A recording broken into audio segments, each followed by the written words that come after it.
Hello and welcome to Your Ghana, My Ghana. My name is Dede Amano Wilkes. Today we're looking at the meaning of Africa Day. Should we still celebrate it? My guest in the studio is Michael Koto, Afro Champions optimist and managing partner at Confidence. Michael, thank you for being with us in the studio today. Thank you very much, Dede. It's my pleasure to join you. Great. Before we begin our conversation, let's take a quick look at some of the key issues we'll be discussing.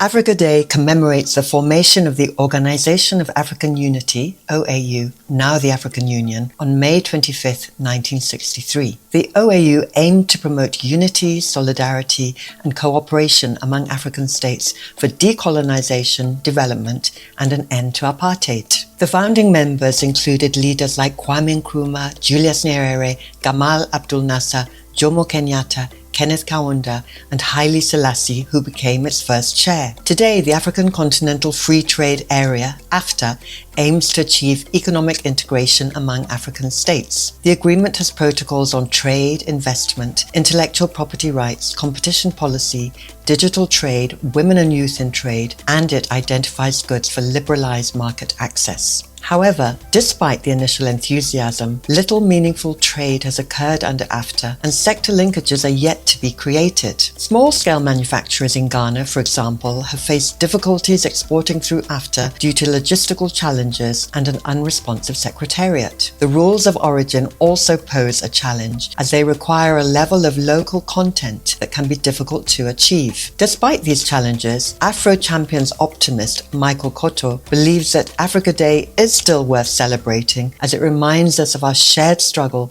and the great possibilities for Africa. He notes that AfTA is a huge leap forward despite the slowdown since the initial period of euphoria. He says the process needed to be slowed down to get the details right and ensure that countries are not rushed into implementation. Koto emphasizes the need for industry leaders to take ownership of the AfTA process and influence governments to meet their needs. With this, AfTA can still achieve its promise of creating a market of 1.4 billion people with a combined African GDP of $3 trillion a year, making it the biggest free trade area in the world.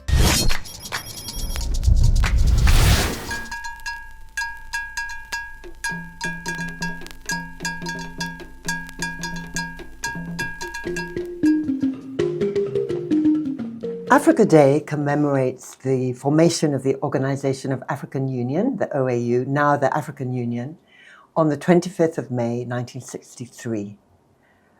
What is the significance of that day for you? Well, Dede, as an African, and as an African who has had the good fortune of growing up in what would possibly be called more peaceful times in the history of the continent. I think I look back with a lot of nostalgia on the golden days of African liberation. And whenever I have read many of those histories, whether it's Kwame Nkrumah or the Mau Mau movement in Kenya or the latter day struggles in South Africa, there's just one thing that runs through all these stories, which is that we're one people. We're one people. If you look back on our pre-colonial history, the days of the glorious African empires of old, whether it's the Mali Empire, the Songhai Empire, or any of the many empires that gave birth. The Ghana Empire. The Ghana Empire, the Ashanti Empire. All of these empires tell us a story of a continent that flourished in terms of intra-African trade. We were trading. Of course, there were wars of conquest and all of that, right? But ultimately, there is evidence that, for centuries, as a people, we traded amongst one another. We were unified by many, many, many common bonds before colonialism. And the post-colonial struggle has been defined by a sense of mission by the founding fathers, of the African Union, the Organization of African Unity, and now the African Union, by a singular mission to make sure that Africa is eventually united. And there's no doubt that every year when we have to observe Africa Day, that we are reminded, that this common struggle that unites us is one that's, guided by this mission, that this continent, in one way or another, has to come together. And as a people, we're stronger when we're united. And we can become more relevant on the world stage. It's a lot easier for us to emerge as an economic powerhouse. We have so much potential as a people.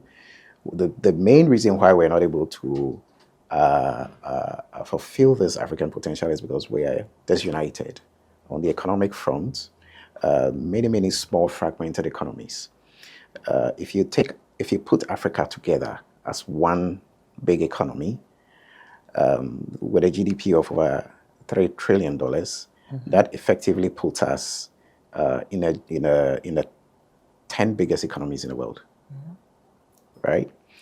But disunited as we are, not a single African country can even be a member of the G20, right? So everything points to the fact that as a people, we need to come together. And I think that the celebration, the observance of African Day, if for nothing at all, reminds us about this.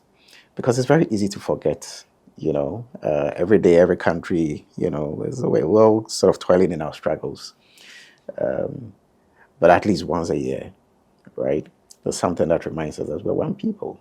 And in terms of what you say, that Africa has the potential to produce a potential 3 trillion a year in GDP. Yes. The great hope now in achieving that kind of economic integration is through the African Continental Free Trade Area, AfTA, right?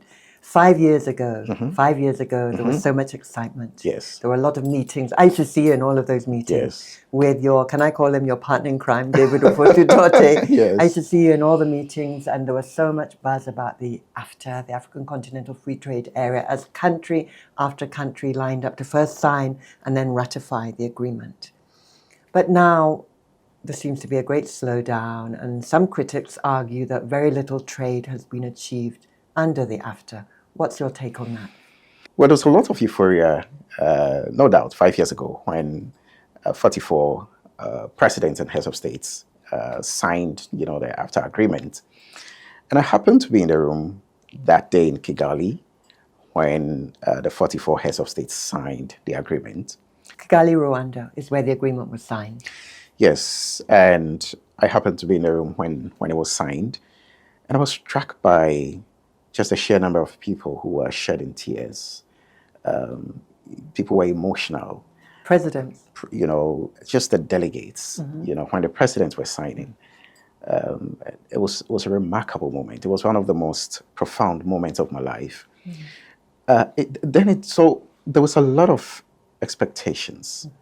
There were high expectations that if you could get 44 out of the 54 governments to sign the agreement, then you could move very fast. And that happened within a year, wasn't it? It happened within a year. So by 2019, we had the minimum number of countries that needed to ratify the agreement in order for it to come into force had ratified, which in the history of free trade agreements was unprecedented. Now, this is 54 countries we're talking about. There is no free trade agreement anywhere in the world, if you take all the other regions, that comprises so many countries. So the AfCFTA is the largest free trade agreement in the world by number of countries. And to have been able to move that whole process very forward, that very quickly was profound. So there was a lot of expectation. But I think 5 years down the line, a lot of people look back and say, well, it looks like the momentum has died down. We're not, a lot of business people are asking, where is the trade? If I want to trade under AFCFTA, where do I start? A lot of people ask questions, business people ask questions. It looks like nothing has happened. The truth is, a lot has happened.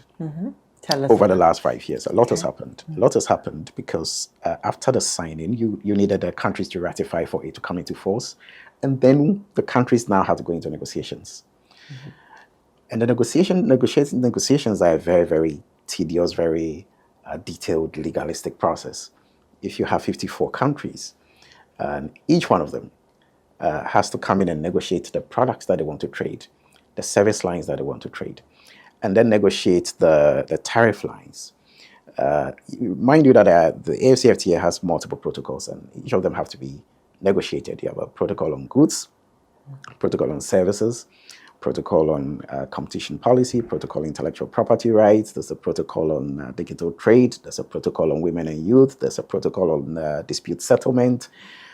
All of this, each one of these has to be negotiated. And it's not 10 countries, it's not 20 countries, it's 54 countries. And negotiated to be the same in each of those 54 countries? Yes, because there's certain common targets that all the countries have to agree on. But the agreement also provides for some flexibility for countries. So the objective is that 90% of all the products that are traded in the continent will be traded eventually under zero tariffs, eventually. 90%, 90%, not 100%. Not 100%, eventually under 90% zero tariffs. under zero and the tariffs. other 10%? Over a period of time, not immediately. Now, the other 10%, countries have some flexibility to decide that some products are so sensitive that they want to exclude those completely. And then there's another category of products that countries can say, yes, these are sensitive, but we want to face the implementation over a period of time. And there are also some flexibility for low-income countries versus mid-income countries, right? So the poorer countries in the continent also have some flexibility to face the implementation processes. Is it that they have a longer time to phase out? right? To phase out. And what are those countries. sensitive products? Well, it is up to countries to decide.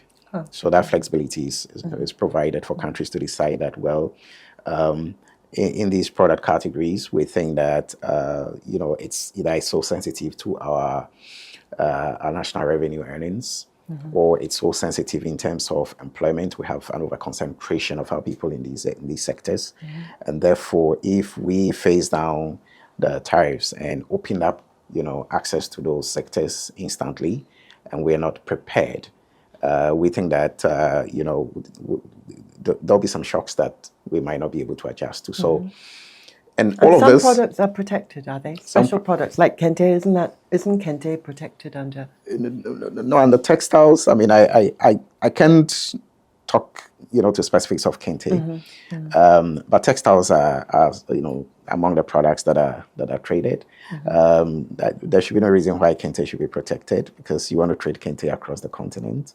You want Africans to be able to get access to Kente if they want to buy Kente or any other local fabric. Right. So it's really at the discretion of countries based on their own national circumstances to on the basis of evidence, and they have to submit evidence as part of the negotiation process. It's not just a country showing up and saying that I just don't want to trade this product, but you have to show evidence that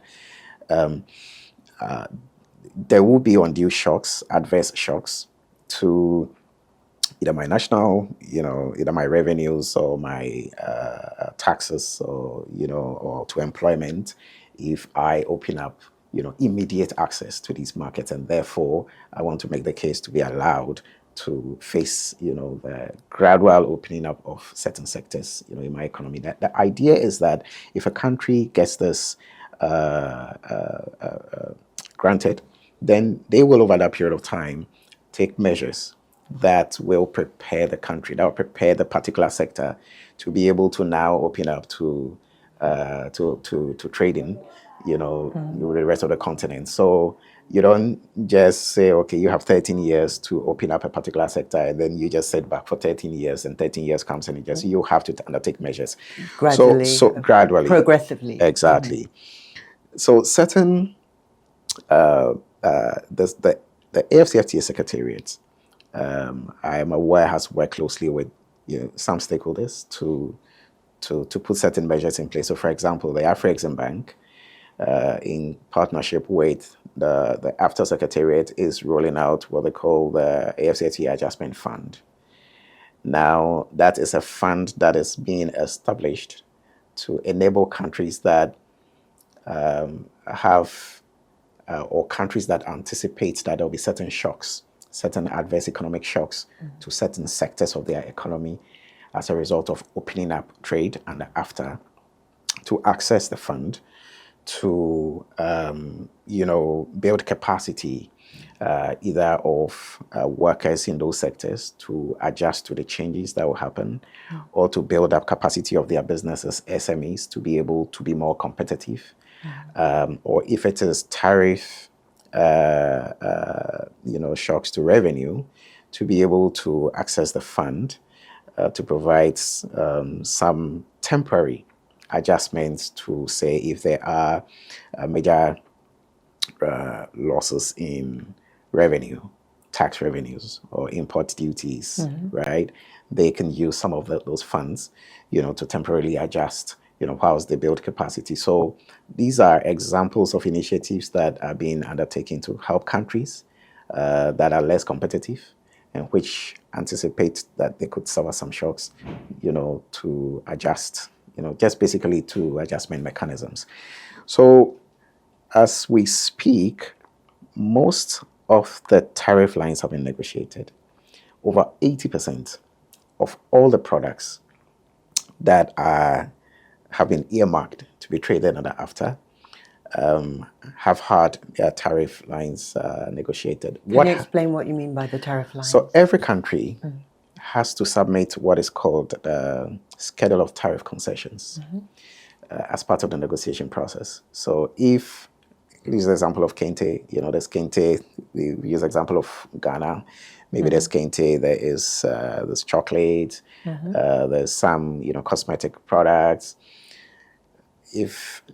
When Ghana goes for negotiations, Ghana is expected to submit a schedule of tariff concessions. That means that for the list of products that Ghana is willing to trade under AFTA, Ghana has to submit how much tariff it is willing to reduce by. And of course, there are benchmarks, right, under the agreement.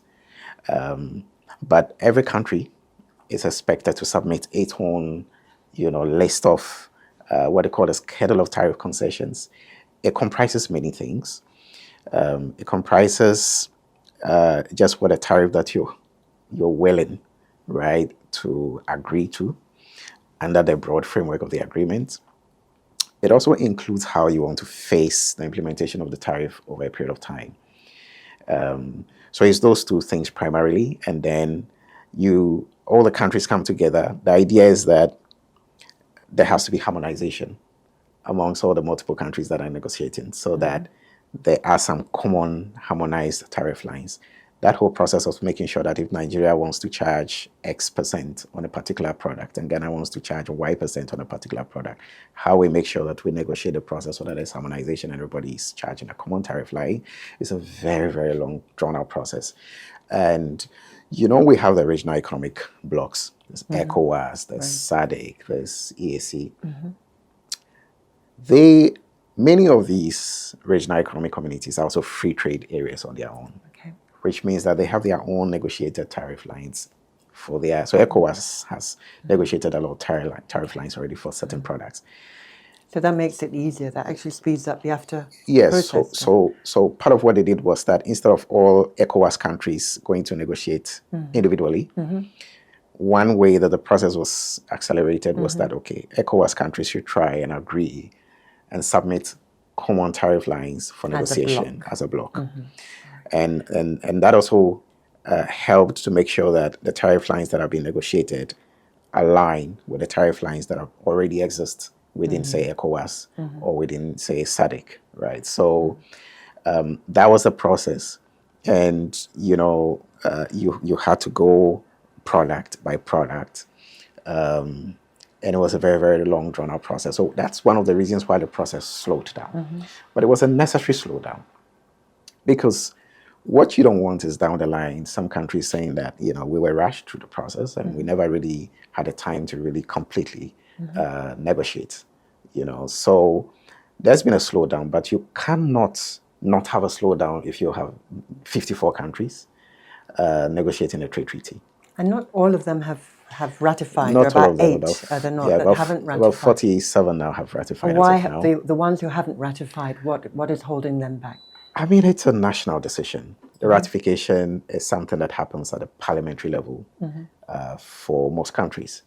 So internally, countries have to consult with industry, they have to consult with labor, they have to consult with political interest groups, and they have to align with their national strategies. And if there's no national consensus, and it is not possible to get a parliament to ratify, then you cannot go, and deposit your instrument of ratification and then continue with the rest of the process. I still think that 47 having ratified now is an incredible achievement. And I think that the rest should be given the time it takes to complete the process, and join it as and when they want to. If you look at many trade agreements, there's always, even the European Union, that not everybody joined. It takes time. Michael, can we look at the challenges facing small manufacturers? Some here in Ghana are complaining that the AFTA Secretariat is not responsive to their needs. There are some challenges, and I remember even 5 years ago, some of the sticking points. One of the biggest issues was about the rules of origin. Can you explain to our listeners, our viewers, what are the rules of origin and why does that pose difficulties for small manufacturers? Yeah. I can give an example of chocolate manufacturers who have to import. So somebody who uses 70% cocoa, Ghana cocoa, in her chocolate bar says she still needs to import 10% milk from Europe because there's only one country in Africa that produces the type of milk powder that chocolate needs. As a smooth one, not the regular bumpy one.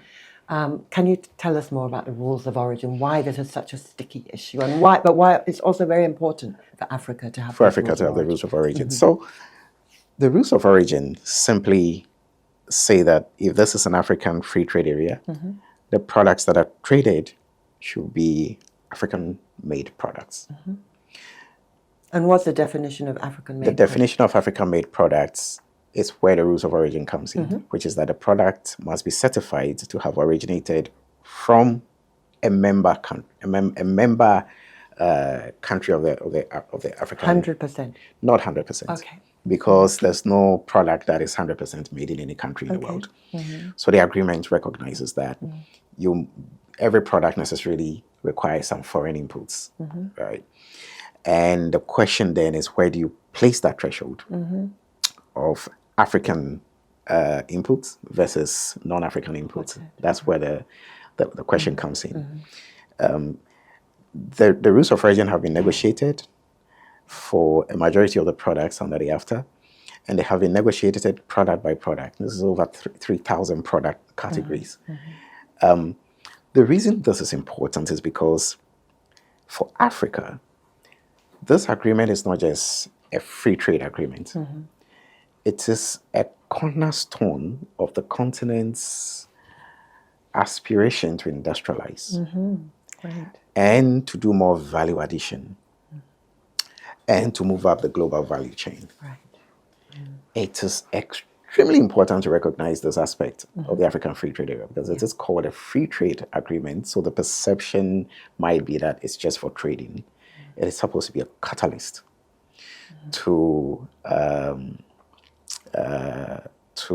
jumpstart, to accelerate Africa's industrialization. The connection between the rules of origin and the continent's industrialization is this. If we don't have the rules of origin, what it means is that Chinese products could easily be traded under the AFTA. As of now, you cannot import products from China and trade them under the AFCFTA. You can still bring products from China and trade in Africa if you want to ship them in Africa, but you pay the tariffs. You cannot trade them tariff-free or under the reduced tariffs or some of the other market access opportunities that exist under the AFCFTA. So, and I think these were some of the fears that countries like South Africa, Nigeria had at the beginning. yes, they had it at the beginning. They were slow to ratify because they feared that we could be inundated by goods from Europe, America, more advanced economies. Yes, but the thing with the likes of Nigeria is that they are also scared about being inundated with goods from fellow African countries, right? Because there's a lot of market barriers and all of that. So the rules of origin require that before you can ship a product, if you're a manufacturer, if you're a small manufacturer, you need to show evidence that you have met the threshold for African inputs that were used or that are required to be used to manufacture a particular. So to get practical, let's say chocolate, because you mentioned the example of chocolate and the cocoa and the milk and all of that. For chocolate? I can't tell what a specific threshold is, but there is a threshold that's normally anywhere between 25% and 60% or 70%, depending on the product. Oh, it could be as low as 25%? Yeah, it could be as low as 25% for certain, because everything has to be really evidence-based. It is the case that there are certain products that we know that currently in Africa, it's almost impossible to manufacture any of the inputs. So most manufacturers will necessarily have to import a majority of the inputs. Now, if you put a threshold that is, say, 50%, and current evidence from industry shows that nobody is currently manufacturing at that level, then the rules of origin just becomes an abstraction. So what we need is a strategy that, again, graduates the rule of origin progressively over time and increases it gradually in line with the capacity to produce more inputs locally in Africa. In order for it to be realistic and to have the effect that you want.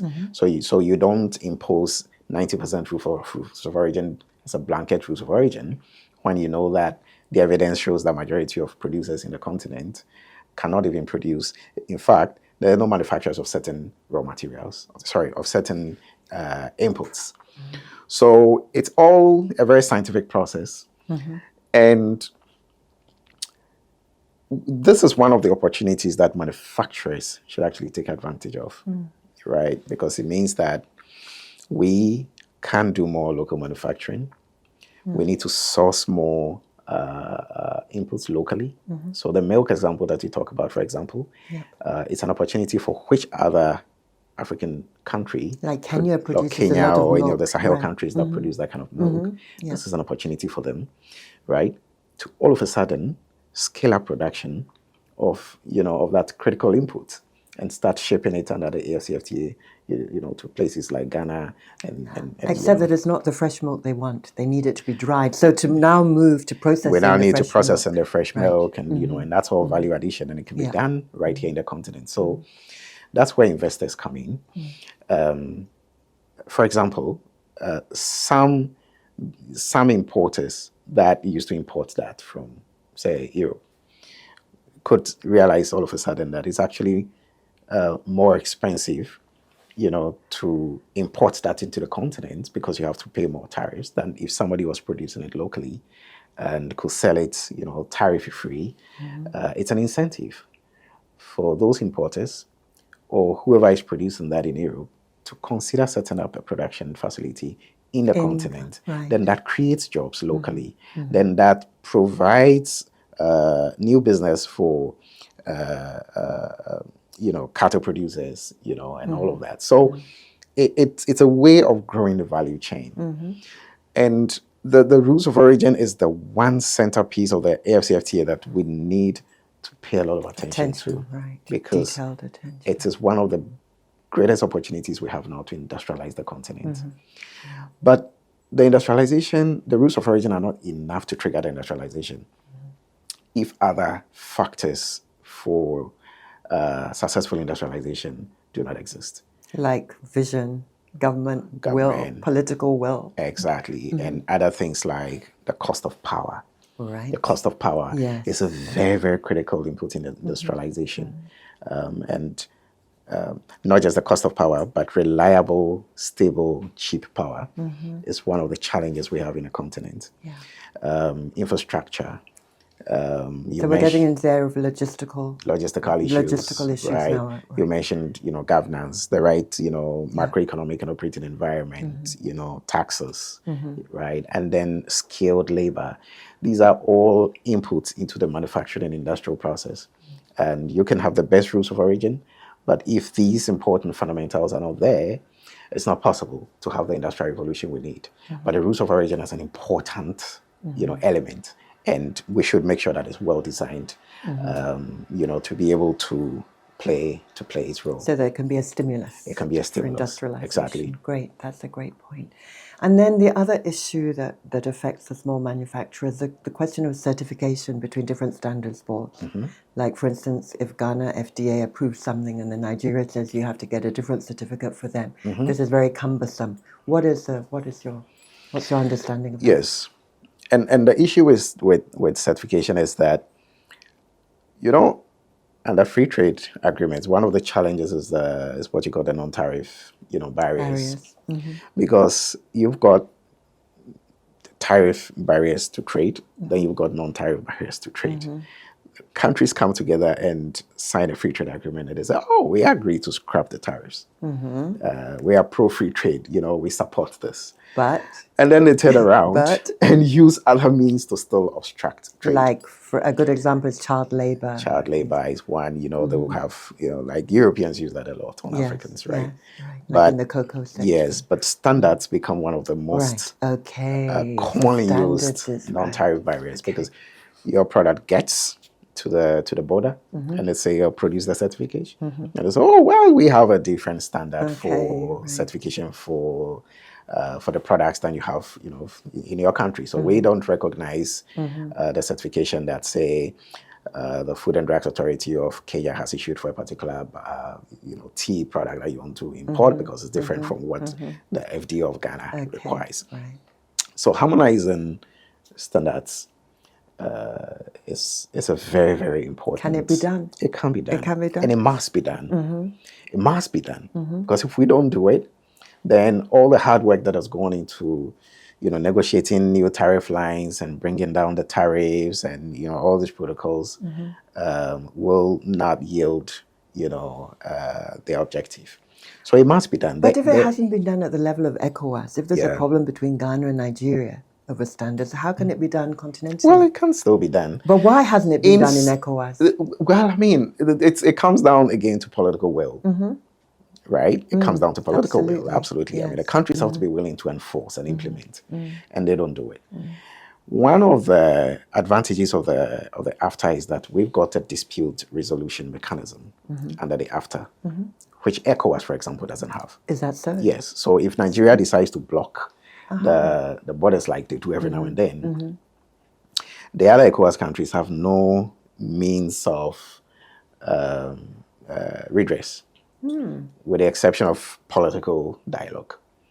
But under AFTA, a dispute resolution mechanism exists, which means that a country can take another country to court under AFTA and obtain a ruling under the mechanism and have that enforced. So that is a differentiation. It's an important differentiating factor that hopefully should make it a lot harder for countries to obstruct each other using things like non-tariff barriers. I am not sure how the enforcement will happen though, because even under the WTO, it's not been very easy to enforce rulings. In fact, it got to a point under the WTO arrangement where even the appellate arrangements came to a standstill because, it's just not being able to convene. And if they issue rulings, sometimes enforcement is a problem. So, but at least we have a dispute resolution mechanism, which is very important. In as much as the regional economic groupings can be building blocks towards creating AFTA, yes. AFTA has the final say. AFTA has the final say. That alignment between the regional blocks and AFTA is been a conversation that's still work in the process, but AFTA is supposed to override everything, which is why the negotiations had to involve the regional economic communities. Okay. So for small manufacturers, back to your question, we need to make sure that they understand the rules of origin and they're able to take advantage of it. And that involves a lot of things. If the rules of origin thresholds are too high, it's important that small manufacturers are part of the negotiation process to see how they can be reduced a bit. Or if they are too low, then it's important that small manufacturers are a part of that dialogue, to make sure that the thresholds are at a level that enable them to be able to meaningfully take advantage of the rules of origin. But the rules of origin are important. For a lot of small producers, yes, they have to import certain, inputs. They have to import a lot of inputs and all of that. But it's not just the importation of the inputs. The way rules of origin, it tries to put there's a formula that is used to calculate local value added. So it's not just like tangible material inputs. It's also the labor that goes into producing the goods. It's say the cost of utility, power that goes into producing the goods, right? All the local value added in that sense. When you put all the factors of production that go into producing the product, you're able to quantify all of those and add them as part of your calculating whether you're meeting the rules of origin or not. But yes, the material inputs constitute a very important part of it. And all of that, creates opportunities for growing value chains, because if you take industrialization, for example, we need a lot of agricultural inputs. So you have a rules of origin.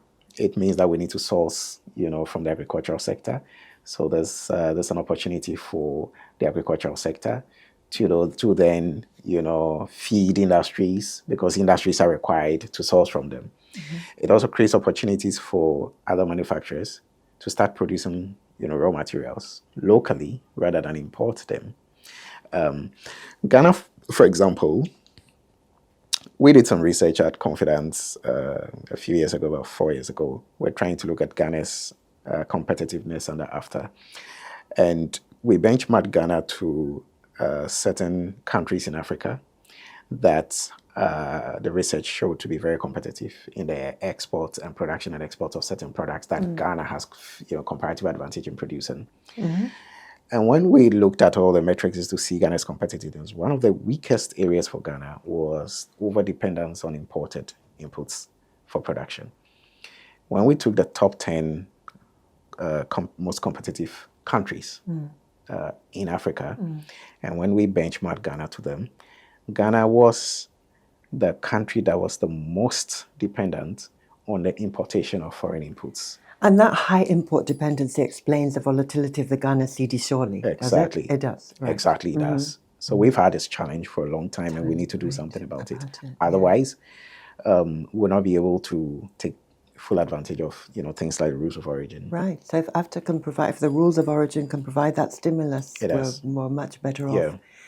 Then, although it seems like nothing much has been happening, we've come to slow down. One initiative that I find very interesting under AFTA in the last few years was the Guided Trade Initiative.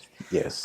Was it just for a year? Can you tell it? There was a pilot project. It was a pilot. To test the readiness of countries to trade among themselves. Yes. Tell us a little, what were the lessons from it? Oh, I think it was a very, very good initiative, because everybody was asking, when are we going to start trading? Are we going to wait for all the countries to finish the negotiations? So the Secretariat... Secretariat here in Accra. Decided to initiate this Guided Trade Initiative, which was basically a pilot trade. How many countries? Initially was 7 countries that came together, including Ghana, to say we will do this initial trade and show a proof of concept, that it is actually possible to do actual meaningful trade under AFTA. So Ghana, for example, imported tea and coffee from Kenya and other countries, and then Ghana exported, ceramic products and some cosmetic products to other countries, right? That was a very good initiative in, I think, 2022. And now you have about 31 countries that have, been included in the guided trade initiative. So it is actually, it's still it is ongoing. actually technically still ongoing. Ongoing, It's and still it's technically expanding. ongoing. It's expanding. Wow. And there have been a lot of lessons, from this. I mean, of course, it showed first and foremost that yes, there's proof of concept. You can actually, because what happens is that for the trade to actually happen, there's all these administrative documentation that needs to be developed, right? At the customs, the shipping, the compliance. These are the tangibles, of the after. If I want to ship, some ceramic product from Ghana to another African country, first of all, I need to know what the tariff, the tariffs that apply on that particular type of ceramic product. If I want to ship it to Nigeria or want to ship it to Ethiopia, I need to know how much Ethiopia negotiated to charge on that ceramic product. First of all, I need to know that as an exporter. And then I need to apply for my certificate of origin, which shows that the inputs that went into producing that ceramic product meets the requirements for locally and African-made, components. And then I need to have that certified, right? And then I need to now, file all my exports, documentation and go through, get a clearance, do the shipping. And when it gets to Kenya, or if it gets to Ethiopia, the authorities there must recognize that this product is coming to their country under AFTA and not under anything else, so that they don't charge, the duties that they are not supposed to charge, because that could very well happen. The product gets to the other country, and the other country says, well, we are not ready to implement AFTA, so you have to pay the duties. So Ghana has issued a certificate of origin, but Ethiopia doesn't recognize that certificate when it gets to Ethiopia. You want to avoid all of those. So there's a lot of documentation, right, that needs to happen. And it was important to test that whole process, right, end to end. And for customs and compliance authorities in the various participating countries to also just have a feel of going through the processes. Actually, I have stamped, and given a stamp of approval for a product to enter the country under AFTA. It is actually real. And so they needed to do all of that. Okay. And so the participating countries did that. And they also needed to test how long it took to clear the product, how long it took for the customs and, compliance officials to actually, finish the process of clearing a particular product. All of that needed to be tested. So it was done. Some of the lessons that emerged, one, for example, was that some exporters, some businesses that took advantage of the guided trade initiative did not have enough information about, say, the tariffs that applied to the products that they wanted to export into particular countries. So it revealed that there needed to be more information sharing, to businesses. I think there were also some undue delays in issuing the rules of origin certification for the rules of origin. And that was because a lot of customs officials were doing this for the first time. They needed to familiarize themselves with a new set of information, so the tariff lines that apply, the rules of origin that apply, the thresholds, and to be able to, do all the checks and issue the certification. So there were some delays, but all of that was a good, experience. And the Secretariat has been working with the lessons, to make sure that, they share it with countries and that they are able to work with the lessons to see how we can speed things up. The challenge, though, is that we seem to be stuck in the guided trade, right? We need to move. Because it's comfortable, or it's cozier, or it's easier. Well, it's not really. It's because it's still a pilot mentality. Right. You know how that works, right? We're piloting. So, yeah, So we've it doesn't tested matter it. if things go wrong because it's just a test. Yeah, it's just a pilot. When we get to the real trade, it will happen. Yeah. So I personally don't understand why we've got 31 countries joining the guided trade initiative. Scrap it, in my opinion. And start. If you have 31 Get countries, started. that's a majority of countries. So it's do the real trading. Right. You agree? Absolutely.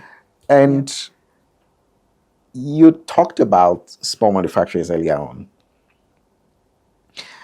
I feel that one of the things we could do to speed up trading again is to allow for small businesses and even large businesses to trade without rules of origin for a limited period of time.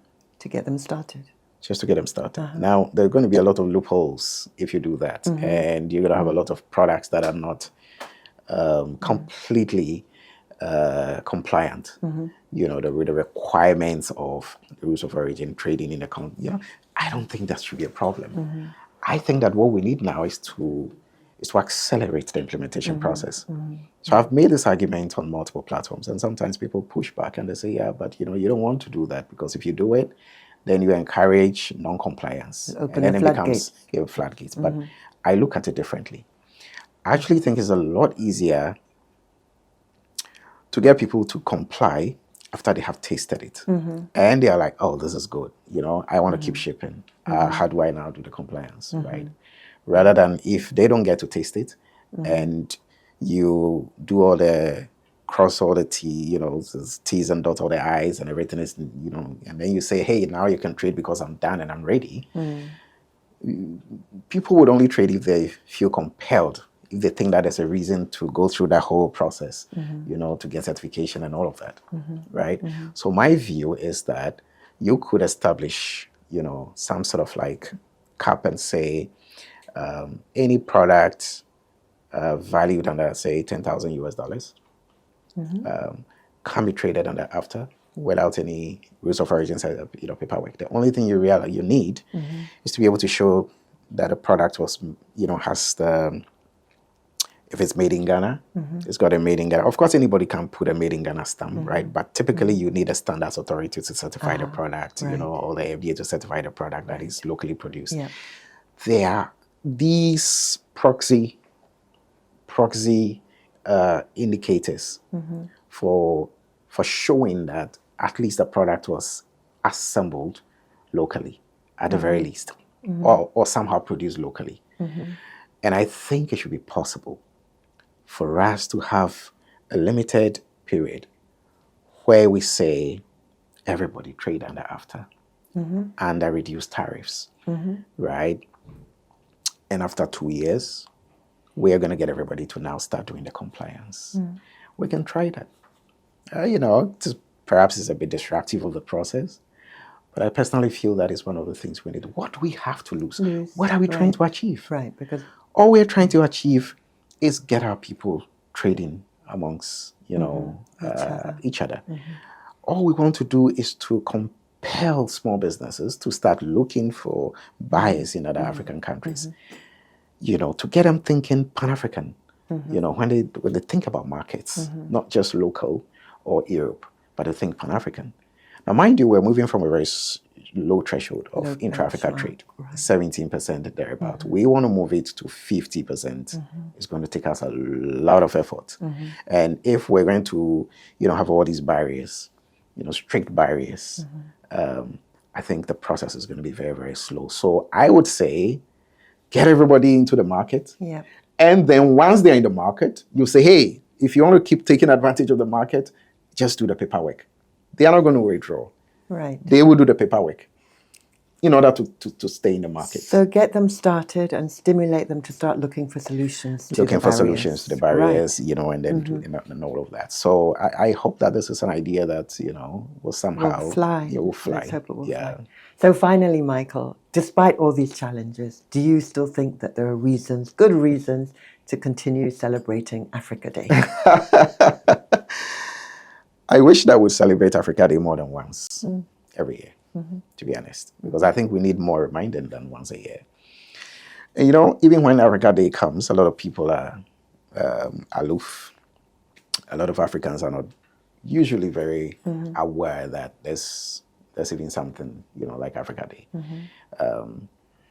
When it used to be a holiday in Ghana, most people, you would ask them, hey, what holiday it is? And most people wouldn't know what it was. In many ways, every day is an Africa Day. Whenever I hear Nigerian Afro beat music that I like, that's an Africa Day. Whenever I watch a movie from another African country, that's an Africa Day. Whenever you eat chocolate. Whenever I eat chocolate, that's an Africa Day.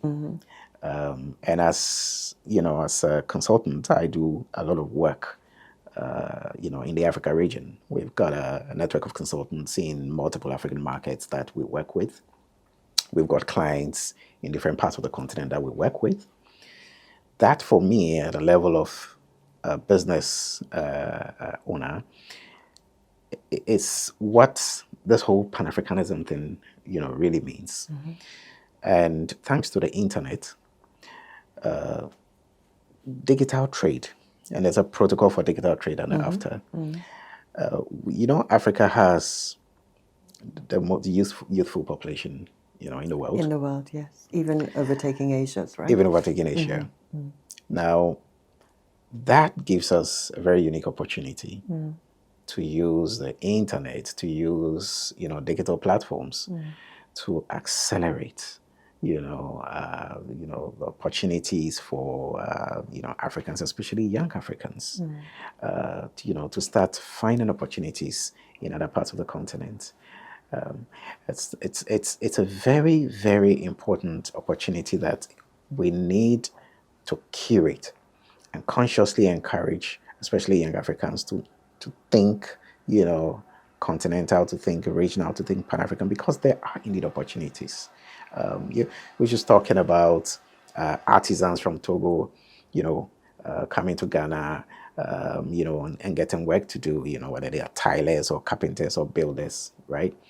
In Ghana now, if you go to a lot of salons, a lot of the people who work in salons increasingly are Nigerians, who are coming together and, working in salons and, or restaurants or whatever it is. So I think that to make Africa Day meaningful, really is to let people appreciate the opportunities that exist in the continent, to take advantage of. We need to make sure that the African passport becomes a reality. So that if I am an African and I am traveling to another African country, I don't have to go and apply for a visa because I carry an African passport. It's just like the way we have the ECOWAS passport. The you Ghana can travel card. within the Ghana card. We can travel within ECOWAS at least and live in another ECOWAS country for 90 days because you carry an ECOWAS passport. We should have that for all the continent. It will make it meaningful to the ordinary African to say that when I take my passport, it doesn't say Ghana passport, it says African Union passport. And I can travel to another African country carrying that. When I see my fellow Kenyan or my fellow Ethiopian or my fellow Malawian, we carry the same passport. There's that sense that we are one. It helps, right? So we need to do these things to make it practical, not just celebrate it once a year. We have to make every day an Africa Day by implementing these important policies. When I carry the African passport, every day is an Africa Day for me. Just as when I listen to that Nigerian music, every day is an African Day for me. So what you're doing is really fantastic. I think platforms like this that talk about Africa Day even after the day has passed, because that is what we're doing now, means that people like you are creating the awareness well beyond just that single day. And I really applaud you for that. And we need more broadcasters, we need more journalists, we need more media people doing this, right? So that, we can create the awareness. We can carry the conversation forward, and we can focus our minds and our businesses and our efforts, on solving all the challenges that need to be solved, in order for the continent to move forward. I am optimistic. I am not naive about all the challenges that we have. In fact, sometimes people think I'm cynical because I can be very, very skeptical about many of these regional initiatives, because when you get to the border at Aflao and you see all that you have to go through just to cross, it makes you question whether any of this is real. Working. Right? But we should never give up, because if we could get 47 countries to ratify the AFCFTA, we could get 47 countries to implement it. And we have to keep working at it. It is a work in progress. Well, that is a great place to end. Make every day Africa Day. Thank you so much, Michael Cotto, for coming into the studio and sharing these really useful insights with us. We look forward to having a further discussion with you someday. Thank you. So much. Really appreciate it. Thank you very much. Okay, so let's flip the mood a bit now with a poem by Margaret Mamle Koji. It's from her collection of poetry called A Poetic Stroll, and it's a poem of hope for Africa. The plight of Africa. I was sitting, looking happily on my motherland, when suddenly I heard old Africa cry out saying, "Guardians of our land, come to our aid. Let Africa hearken to your voice and tread your chosen paths. For the land is changing fast, and not for the better, but heading straight to disaster." Then I heard voices from the unseen reply saying, "Do not lose hope, Africa, for what is yours can never be taken away forever." Then I got up to see what all the noise was about, to see what had really changed in Africa. And lo, when I looked, dear Mother Africa was at the crossroads. Old Africa was in a real dilemma. She was no more the Africa I used to know, the good old Africa where all was sanity, developing the productive life and the culture of the people. Give ear to me, you living in the dead. It all began with the coming of those people from beyond the horizon who came to plunder and to deceive. Among others, they came with their education, the gateway to civilization. Education that could only be acquired in the classroom, away from the watch of the elders. Our children were taken to the schoolrooms, and whatever they were taught there, only the gods can tell. But it is not to our good. For our children came back aliens to their own people and customs. They scorned their own culture, fit only for life in the cities, refusing to identify with the village. Their ways were different. Their clothing was different. Their talk was different. Their aspirations were different. Some even changed their names. Our traditional names gave way to strange ones. Yet, in the midst of all these changes, I noticed something strange. Our children traveled miles to join us celebrate the sprinkling of the stools and the festival of the New Year. Then I remembered the voices from beyond saying, "Do not lose hope, Africa, for what is yours can never be taken away forever." And I know it is the truth. Our history can never be destroyed. The roots go deep.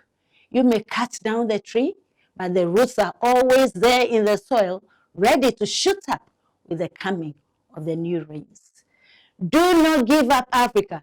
You are the indispensable in a disturbed age. There is a vital role for you in history's upward march to stand in as a stalwart with values for the ages. Thank you, Mamle Koji, for that stirring rendition of your poem, The Plight of Africa.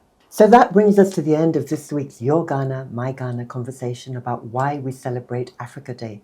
My guest today has been Michael Cotto of Confidence and Afro Champions, and I am Dede Amano Waltz. Thank you for joining us on Graphic Online TV, and don't forget to subscribe on YouTube for more thought-provoking conversations. Look forward to seeing you next time.